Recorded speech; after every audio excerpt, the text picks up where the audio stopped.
Hey guys, Charl here from worshipguitarskills.com, and on this channel we help worship guitarists, specifically electric worship guitarists, to level up their worship guitar skills so they can play with more depth and dimension and really change the atmosphere with their playing when they engage in worship and really create an atmosphere where people can have a powerful encounter with God. That's how we can change lives for eternity, right? Because we're using our gifts and our talents, our skills and our abilities to really expand the kingdom. So that's what we're about here, and we do that through developing our worship guitar skills.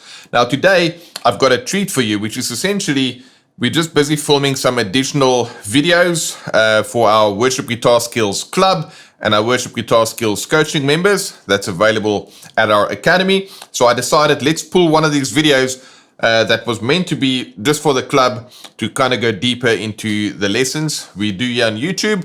But I wanted to give that to you guys because I thought it would be helpful for all of our subscribers here on the channel. So enjoy. And by the way, if you're not yet subscribed, hit the subscribe button, smash the bell icon. You'll get notifications whenever we release new videos like this one. And here you go, guys. I hope you enjoy this video from the Worship Guitar Skills Club. All right, guys, so let's break this one down. Let's look at the chords first of all. I played shape 1 for the G, played shape 2 for the C. Actually, sorry, that's shape 3 for the C, shape 1 in the open position for the E, and then shape 2 for the D. And I also used that variation for D to add in a bit of spice there. So those were my chords: G, C, E minor, D, with that second version of a D thrown in for some good measure there. Now the picking, I'm picking both notes together, followed by a bass note, or my low note rather. So it's 1 and 2 and 3 and 4 and then we went to C with a hammer on from 3 to 5 on the B string, 1 and 2 and 3 and 4 and went to E minor, 1 and 2 and 3 and 4 and went to the D, 1 and 2 and 3 and 4 and, so that's 1 and 2 and 3 and 4 and, right, so if you're familiar with our 4-2 exercises, we can have the doubles,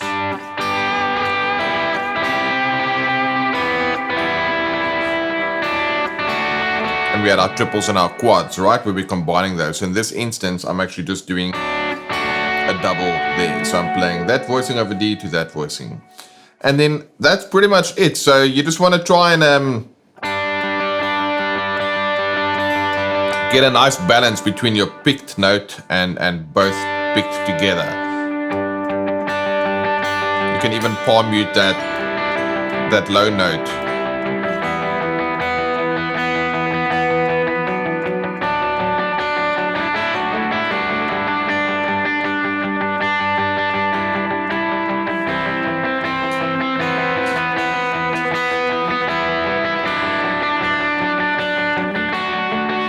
That's actually pretty cool thinking of it, because you've got this delay going there.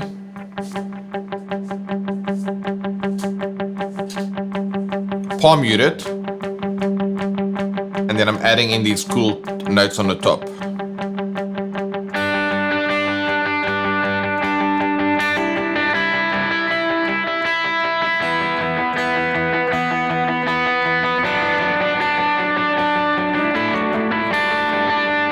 Right, that's a pretty cool part, especially it's got a nice pulse to it.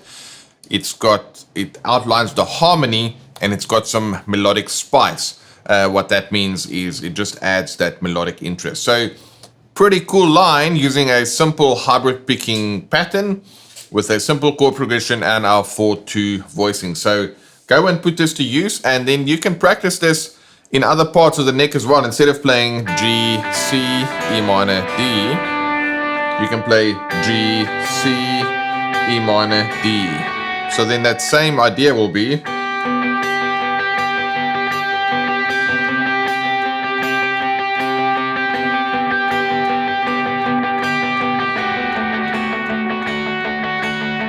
or you can play it, yeah, G,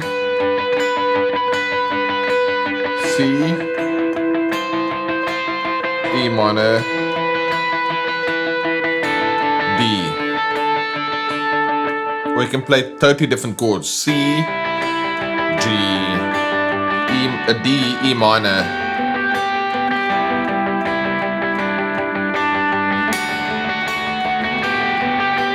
As you can see, the options are endless. You can change your progression, you can change your chord voicings, you can change the position on the neck, you can palm mute the low note, you don't have to palm mute both, you can add in the delay. There's so many things that you can do with this.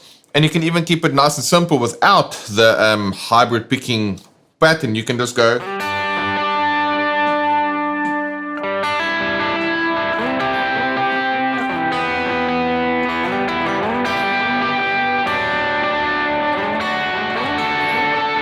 Just more longer notes, or even longer than that. Just 1, 2, 3, 4, 2, 3, 4, 1, 2, 3, 4, 2, and then you can do that again. Imagine me like in a down verse. Alright, so you're just outlining the harmony, and now the song builds, and I can go.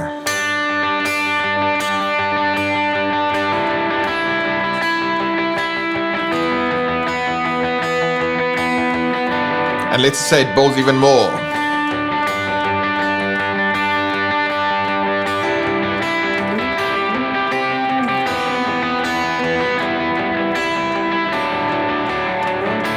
And more.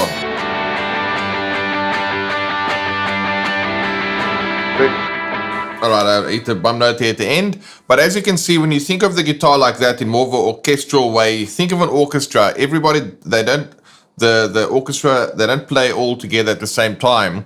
There's different things that gets added to the mix as you go. And the guitar, in essence, is a mini orchestra with your 6 strings and your different voicings that you got available. You can do so many cool things. And that is why I teach our members different voicings so that you can play harmony all across the neck, that you can see the shapes, that you can hear them. You also understand how they work, and you work in your technique in order to play them. Then we look at rhythmic techniques, right? I showed you open rhythms, more busy stuff with hybrid picking and embellishments, adding in picking and strumming. All of these things together gives you the ability as a guitarist to compose parts right there on the spot so that you can respond to whatever's happening. Because I don't know about you guys, but when we do worship on Sundays, we don't always do the song exactly the same. There's sometimes a moment where there's more of a gentle moment that kind of slowly builds into something big, and then it's like very declarative thing going on there. And then you as a guitarist, if you only know how to play one chord progression in one area of the neck with one rhythmic approach, then you're limited, right? But if you've got this kind of plethora, if I use a fancy word, of techniques and voicings and just ways to play and express yourself, then you can really respond in the moment, and you can, that is when you add a new dimension to the worship experience, because you're not playing one dimensionally. And I always say we want to have a 4-dimensional approach in our playing. You want to understand what you're doing. You want to be able to see the shapes visually on the guitar. You want to be able to physically play what you hear. And fourth and finally, you want to have the ear to hear what's going on, but also to have your oral ability at a level where you can hear the differences between major, minor, between whatever the case may be, right? So there you go. Couple of tips and pointers around how you can use these shapes and these rhythms, and specifically hybrid picking, to start adding some depth and dimension to your playing.